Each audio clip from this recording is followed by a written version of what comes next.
stand back. Phoenix, Arizona. School's Redneck Day sparks anger when members of the student council at Queen Creek High School organized a school-wide Redneck Day and encouraged classmates to dress and spoof accordingly. They hoped to build school spirit leading up to prom week. Instead, Redneck Day, now you can just imagine, they're going to have Redneck Day, so they're going to have people wearing ratty bib overalls and those Bubba teeth that you've seen and those, whatever, just acting like, me and my sister got married. So they're going to make fun of rednecks. They're going to buffoon rednecks. They're going to spoof them and have fun with it, right? That's all it's about. When they did this, it angered African Americans and civil rights leaders and touched off a debate about free speech, social stereotypes, and good taste. Tom Lindsay, as superintendent of the Queen Creek Unified School District, said the only intent of Wednesday's event was to satirize the A&E reality TV show Duck Dynasty, which follows a family of duck hunters and entrepreneurs from West Monroe, Louisiana. But some of the students and their families weren't amused. Among them, the Reverend Ozetta Kirby, pastor of Holy Trinity Community African Methodist Episcopal Church in Mesa and vice president of the East Valley chapter of the, and I like how Rush Limbaugh says this, the NAALCP, National Association for the Advancement of Liberal Colored People. I'm sitting here crying and praying, said Kirby, whose grandson Marcus Still is a 16-year-old junior at the school. This thing really got to Marcus. When you're in 11th grade, that can break you down and make you feel at the bottom rung of the whole society where everybody is being jubilant. No kid should have to go through that. We all know the connotation of redneck. Oh, really? We all know that? We all know that? You've made a judgment call. You know what you've done?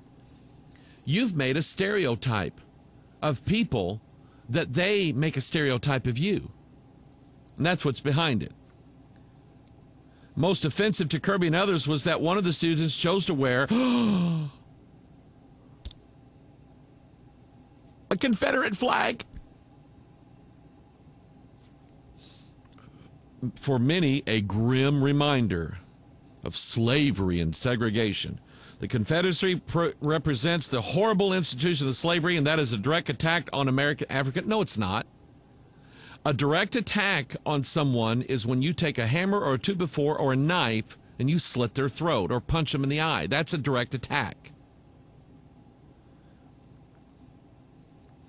Let's see here. The Reverend Oscar Tillman, president of the Maricopa County NAALCP, who grew up in the 40s in the South, said, our community knows what that flag represents. The school is supposed to be for education and showing people where we come from, our history, and try not to go back to some things. Lindsay said the student wearing the Confederate flag was pulled aside by an assistant principal and asked to change his clothes. It was no intent. I wouldn't have done it. And if it would have been my son, I would have told him, stand your ground. The student, who is from a state where the flag is more prevalent, did not see a negative connotation, the superintendent said. It was explained to him that in Arizona we look at it differently. Well, who cares? We apologize to any people who, because of the word redneck, were offended.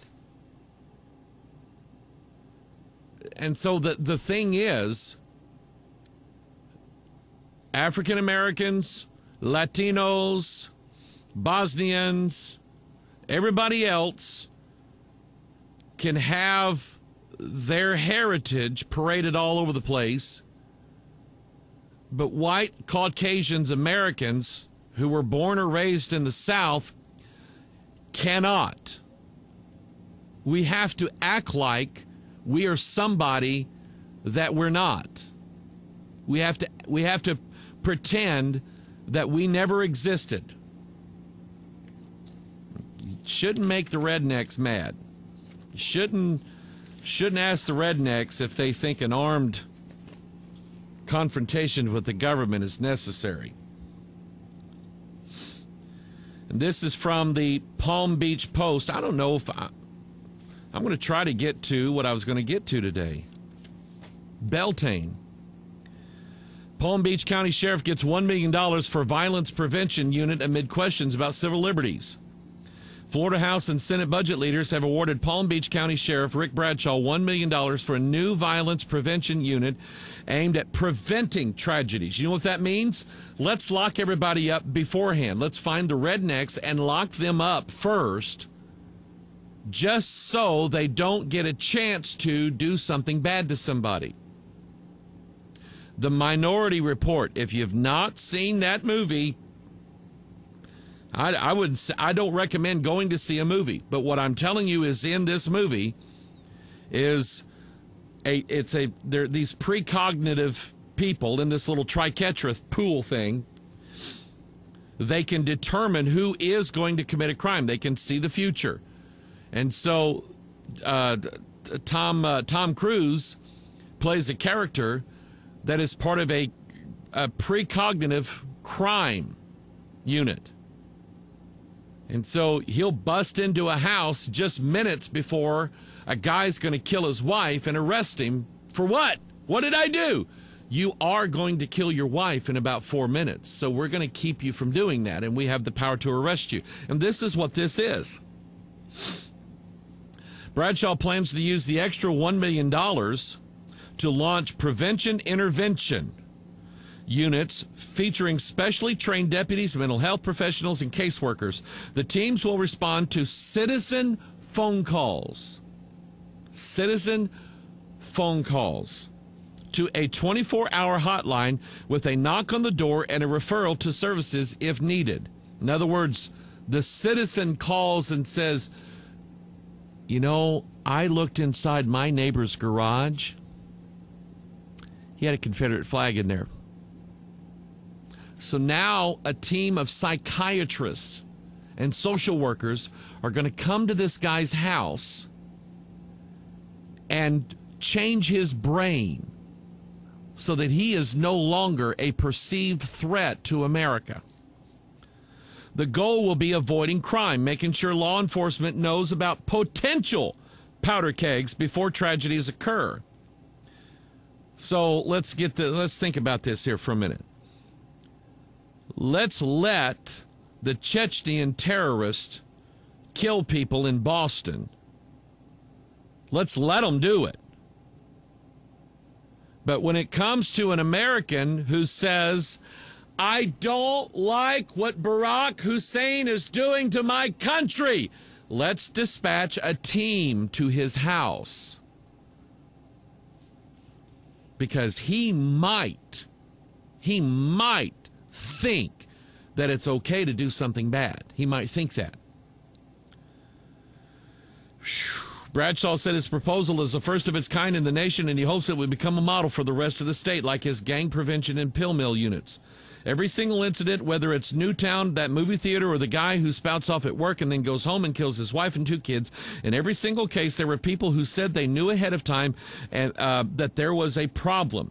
If the neighbor of the mom in Newtown had called somebody, this might have saved 25 kids' lives. You see, it's all about let's go and arrest and intervene before it might have happened. Let's do that. And this is going to be targeted at people who have a Confederate flag or who have a bumper sticker that says, Obama, keep the change, or the coiled snake, don't tread on me. We need to have an intervention with this guy. Or you fundamentalist King James Bible believers, Ed Young called us and told us, and Rick Warren called us and told us that you're a danger, you're a threat to their global peace initiative. So we're going to come and we're going to work on you. We're going to work on your head a little bit. We're going to intervene. And if we have to, we'll just keep an eye on you for the next 5, 6, 7 years. That's where we're going. And this guy hopes that it's a model for the rest of the country. I hope it's not. I hope somebody steals all the money and they can't do their program. That's what I hope, because I don't want that coming to Missouri. I don't want it coming to Jefferson County. We've already got a sheriff who has made it known and clear that he's going to support Barack Hussein Obama on his gun legislation and his executive orders on guns. Meanwhile, we have a supermajority in the state legislature in the state of Missouri that is trying to get a bill passed, probably will do it, that says Not in our state, you won't, buddy. And if you send one of your agents to the state of Missouri and he tries to enforce a gun law, we're going to arrest him and throw him in jail. It's a Class 3 felony. Go for it. Pentagon may move to court-martial Christian soldiers who share faith. I had probably a dozen people send me this. The Pentagon has released a statement confirming that soldiers can be prosecuted for promoting their faith. Religious proselytization is not permitted within the Department of Defense. Now, I want you to think about the shape of the building that the Department of Defense is in. I want you to think about the shape of that building, because it has something to do with what we're going to, if I get around to it. Anyway, religious proselytization is not permitted within the Department of Defense. Court-martials and non-judicial punishments are decided on a case-by-case basis. In other words, don't you dare try to tell anybody about Jesus Christ. That offends them. And if you do that, you might be court-martialed. I wonder if this actually came from some of the heads in the Defense Department, or if it just didn't come from the White House itself. The Barack Hussein apology tour going around all the Muslim nations, and now we're probably going to go against Syria so that the Muslim Brotherhood can get yet another country in the Middle East. And now, in a Christian nation where we swear the oath of office, not a Quran, not on a Book of Mormon, but on the King James Bible, where we swear the oath of office, now we can't even tell anybody about being a Christian and what it's like. We can't do that in the military. And I saw one guy on Facebook and said, sign me up. And I put a like on that. Go for it. Go for it. Don't let these people push you around. Don't let them think that they can persecute and put laws against us, trying to tell people what it's like to be a Christian, and think we're going to keep our mouths shut. Now, there will be some that will, because they love their lives more than they love Christ. But the real people who love Christ more than they love their lives, they're going to say it no matter what. They're going to tell it like it is. They're going to tell it the way the Bible says to. And if you're going to throw them in jail, throw them in jail. If you're going to take away their livelihood, take away their livelihood. It's about time that we started depending on God to feed us anyway. And then to top all that, Obama makes May 1st, Loyalty Day for citizens to reaffirm allegiance to the United States.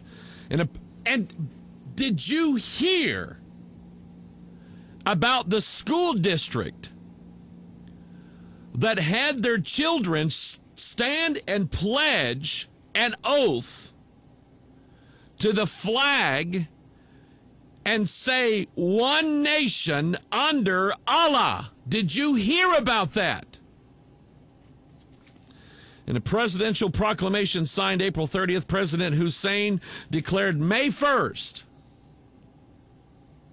to be Loyalty Day in America from this day forward, so citizens can reaffirm their allegiance to the United States. He said, in order to recognize the American spirit of loyalty and the sacrifices that so many have made for our nation, the Congress, by public law, as amended, has designated May 1st of each year as Loyalty Day. On this day, let us reaffirm our allegiance to the United States